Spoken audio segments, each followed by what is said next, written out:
Are we suffering from a collective memory loss?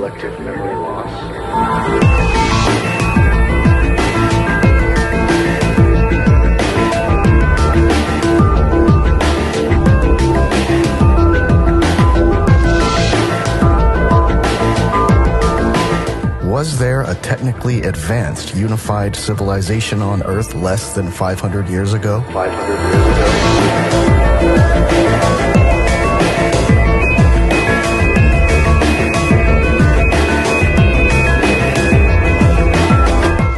What role did the world's fairs play in introducing forgotten technology? How long do you generally sleep each night, Mr. Footy? 8 hours? 441,504,000 seconds of time you just throw away. Did someone secretly destroy remnants of old world structures under the pretense of a temporary exposition?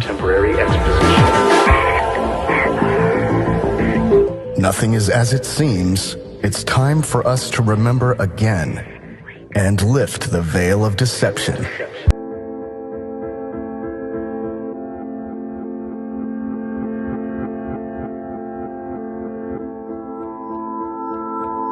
In the previous part, The Destruction of the Old World, we explained how social conditions changed abruptly as a result of a cataclysmic event, be it a natural disaster or a war, or both, loosely between the early 18th and the late 19th century.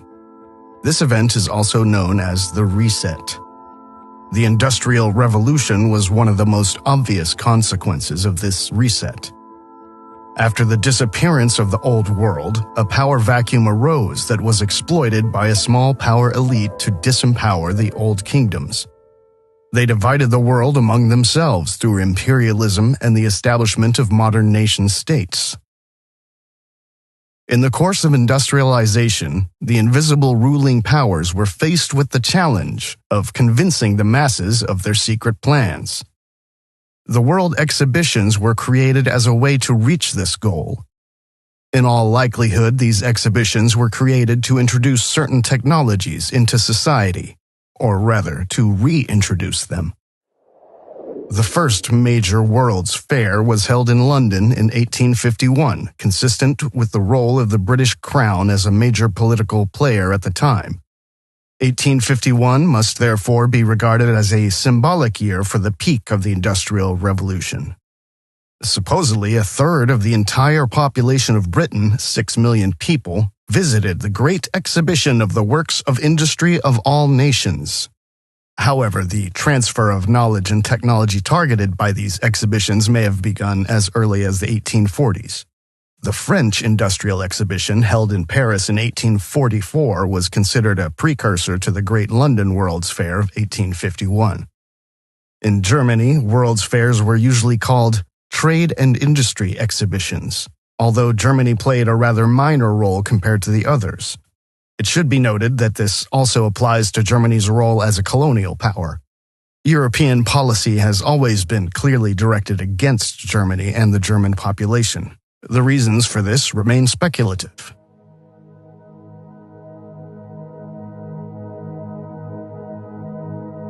Western Europe, Australia, New Zealand, and America, controlled by the British Crown, should be considered the most important players of the industrial age.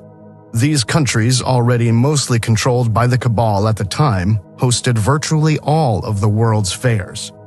The term cabal describes the hierarchical, monolithic organization operating out of secrecy, which has its roots in the ancient mystery cults. This cabal was able to spread across the earth like a spider's web, especially after the last reset. Shortly before his death, John F. Kennedy likely referred to this very cabal when he said, "For we are opposed around the world by a monolithic and ruthless conspiracy that relies primarily on covert means for expanding its sphere of influence, on infiltration instead of invasion, on subversion instead of elections, on intimidation instead of free choice, on guerrillas by night instead of armies by day. It is a system which has conscripted vast human and material resources into the building of a tightly knit, highly efficient machine that combines military, diplomatic, intelligence, economic, scientific, and political operations. Its preparations are concealed, not published. Its mistakes are buried, not headlined. Its dissenters are silenced, not praised. No expenditure is questioned, no rumor is printed, no secret is revealed. Who exactly was Kennedy referring to here? Is it merely the danger of communism, as is often claimed? Or could he have been referring to the group that UFO researcher Richard Dolan has dubbed the breakaway civilization? Although Kennedy may have been a part of this cabal, his words still ring true. Ultimately, the elite control all sides through the dialectic process, where the world is a stage and they pull the strings. Just as the aristocratic elite were replaced by a new political power structure during the French Revolution, in our time, there are also pre-planned power struggles that appear natural to the uninitiated observer. On a political level, we know this under the name COINTELPRO, short for Counterintelligence Program. It refers to the infiltration of political groups by the FBI during the early days of the Cold War. Nowadays, the term controlled opposition is most often used to describe resistance movements being deliberately built and controlled in order to neutralize the energy of the masses and channel it into activities acceptable to the elite. The process of dialectics, i.e. the study of opposites and their resolution, is a fundamental aspect of mass psychology. Usually, on emotionally loaded issues, the masses split into two opposite poles, thus creating a field of tension. To control people, it is necessary to control both poles of this field. By controlling both poles, thesis and antithesis, the desired synthesis outcome can be predicted. The Kennedy assassination was a sort of alchemical process, as the American authors James Shelby Downard and Michael Hoffman describe in their work King Kill 33. The regicide is an ancient magical ritual that creates social renewal. Ritual regicide is well studied in research, see René Girard, James Fraser, and is found in all ages and societies. Big media events are, according to Downard and Hoffman, largely planned beforehand, with the sole purpose to transform humanity. In the alchemical sense, it is about dissolving the divinely predetermined order to create a satanic order, solve et coagula. For this purpose, such media-staged psychodrama is essential to reach the masses. Besides John F. Kennedy, we also see these staged dramas in the deaths of Princess Diana and Michael Jackson. Collective energy is built up to channel and ritually sacrifice the hope of the masses. We can observe this process again at present. If you are attentive, you can see in the current political developments all the signs of an artificial transformation of society orchestrated by shock. The uprooting from the past is the foundation for all further developments.